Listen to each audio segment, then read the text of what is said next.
ತಿಳಿಯುತ್ತೇವೆ. ಈಗಿನ ನಾವು ನನ್ನ ಕನಸು ಪಾಠದ ಚಟುವಟಿಕೆ ಮಾಡುತ್ತಿದ್ದೇವೆ.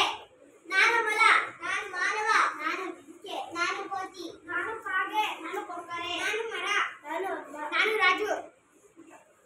ಏ ಮಾನವ, ನಿನಗಿನ್ನೂ ಬುದ್ಧಿ ಬರಲಿಲ್ಲವೇ? ಅತಿವೃಷ್ಟಿ ಹಾಗೂ ಅನಾವೃಷ್ಟಿಯಿಂದ ಸಾವು ನೋವು ಸಂಭವಿಸಿದೆ. ಆದರೂ ಕಾಡಿನ ಮುಂದಾಗಿರಲಿಲ್ಲ. ಛೀ, ಅವೇಕಿ ಅಂಜುಬುರುಕ ಪ್ರಾಣಿಯೇ, ನೀನು ಮಾನವನನ್ನು ಅವಿವೇಕಿ ಅನ್ನುತ್ತಿರುವ ನಮ್ಮ ಬುದ್ಧಿವಂತಿಕೆ ನಿನಗೇನು ಗೊತ್ತು? ಹೇಳಪ್ಪ, ನಿಮ್ಮ ಜಾಣತನವನ್ನು ನಾವು ಸ್ವಲ್ಪ ತಿಳಿಯುತ್ತೇವೆ. ಆಕಾಶದಲ್ಲಿ ಹಾರುವ ವಿಮಾನ, ನೀರಿನ ಮೇಲೆ ಚಲಿಸುವ ದೋಣಿ, ಹಡಗುಗಳನ್ನು ಸೃಷ್ಟಿಸಿದ್ದೇವೆ. ಇಷ್ಟು ಸಾಕಾಗಲ್ಲವೇ ನಮ್ಮ ಬುದ್ಧಿವಂತಿಕೆ? ಮೊದಲಿಗೆ ನಮ್ಮ ಚರ್ಮವನ್ನೇ ಧರಿಸುತ್ತಿದ್ದುದನ್ನು ನೆನಪಿಸಿಕೊ. ನಿಮ್ಮ ಬಟ್ಟೆಯಲ್ಲೇನು ವಿಶೇಷ? ಪ್ರಾಣಿ ಪಕ್ಷಿ ಕೀಟಗಳ ಮೈಬಣ್ಣಕ್ಕೆ ಮನಸೋತು ನಮ್ಮಂತೆ ಸುಂದರವಾಗಿ ಕಾಣಲು ಬಟ್ಟೆಗಳನ್ನು ಸಿದ್ಧಪಡಿಸಿರುವೆ. ಸಹಜ ಸೌಂದರ್ಯ ನಮ್ಮದು, ತಿಳಿಯಿತೆಯೇ? ಸುಂದರವಾಗಿ ಕಾಣಲು ಹುಡುಗು ತೊಡುಗೆಗಳನ್ನು ಸೃಷ್ಟಿಸಿದ್ದೇವೆ. ನಿಮಗೆ ಇದು ತಿಳಿಯದೆ? ಕೊಂಬೆಯನ್ನು ಹಿಡಿದು ಓದಾಡುತ್ತಾ, ಜಿಂಕೆಯ ಕಣ್ಣು ಅಂತಹ ಕಣ್ಣು, ನವಿಲಿನ ನಡಿಗೆ ಅಂತಹ ನಡಿಗೆ, ಕೋಗಿಲೆಯ ದನಿಯಂತಹ ದನಿ ಇರಬೇಕು ಎಂದೆಲ್ಲ ಹೇಳುವ. ನೀವು ಸುಂದರವೋ ಅಥವಾ ನಾವು ಸುಂದರವೋ? ಹಾಗೆ ಗೀತನ ಗೂಡು ಜೇನುಗೂಡು, ಗೆದ್ದಲನ್ನು ಕಟ್ಟುವ ಪುಸ್ತಕಗಳು ಎಷ್ಟು ಸುಂದರ ಸುರಕ್ಷಿತ. ಹೊಸದಿಂದ ಮಾಡಿರುವ ಸಿಂಹ ಸಾಧನೆ,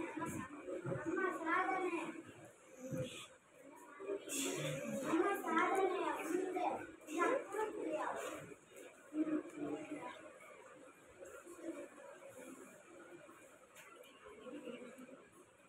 ಬಯಲಿನಲ್ಲಿ ವಾಸ ಮಾಡು. ನಿನಗೆ ಇದನ್ನು ಹೇಗೆ ತಿಳಿಯಿತು?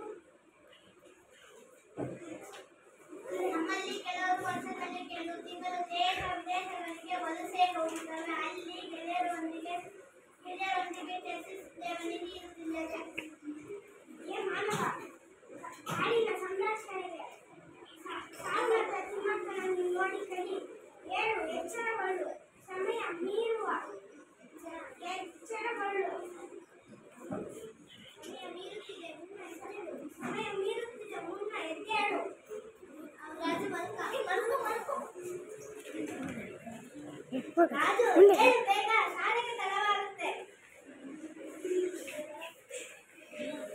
ಅಮ್ಮ, ನಾನು ಒಂದು ಕನಸು ನೋಡಿದ್ದೆ. ಎಂತ ಕನಸು ಗೊತ್ತಾ?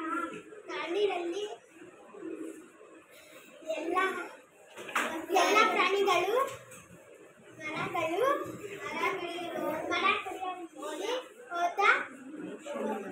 ಹೋಗ ಮನುಷ್ಯ ಪ್ರಾಣಿಗಳಿಗೆ ಮಾಡಿದರು.